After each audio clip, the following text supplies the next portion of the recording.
R&B singer R. Kelly could die in jail after he received a 30-year sentence for sex trafficking.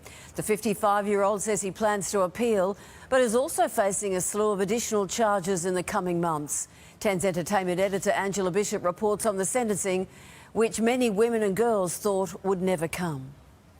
The prosecution had only asked for a 25-year sentence, but the judge in R. Kelly's trial was so repulsed by his crimes that she handed down a sentence of 30 years in prison.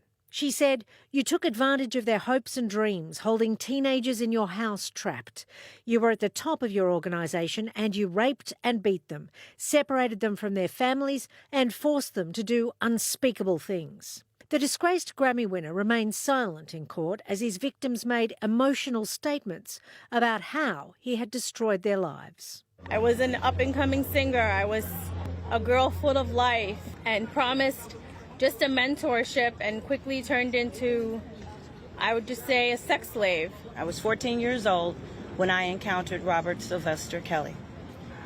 There wasn't a day in my life up until this moment that I actually believed that the judicial system would come through for black and brown girls. Kelly was found guilty of 8 counts of sex trafficking last year. The court hearing he used his fame to subject young fans, some just children, to systematic sexual abuse. Although he had what he may have thought was a perfect scheme to sexually victimize his young victims, he underestimated their courage to fight back. R. Kelly was one of the most successful R&B artists of the 90s and 2000s, selling 70 million albums.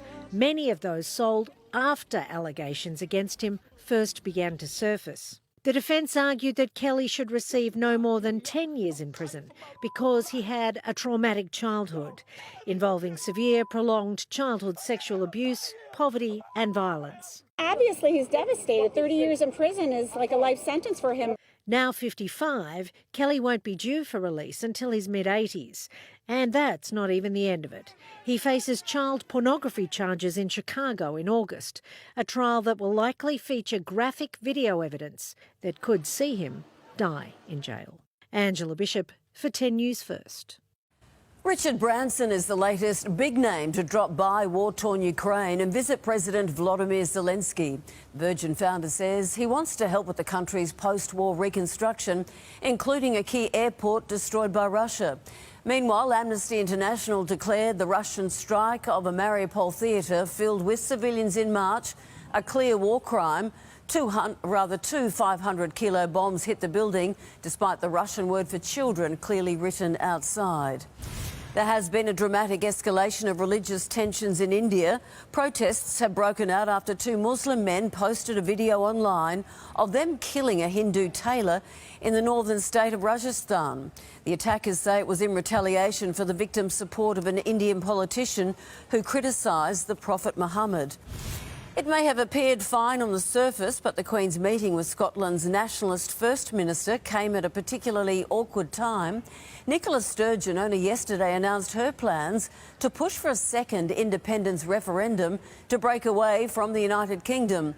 As usual, the monarch took it in her stride, appearing chuffed by a gift of an old edition of Johnny Walker Scotch. A group of tourists has had a terrifying encounter with a wild bison in Colorado.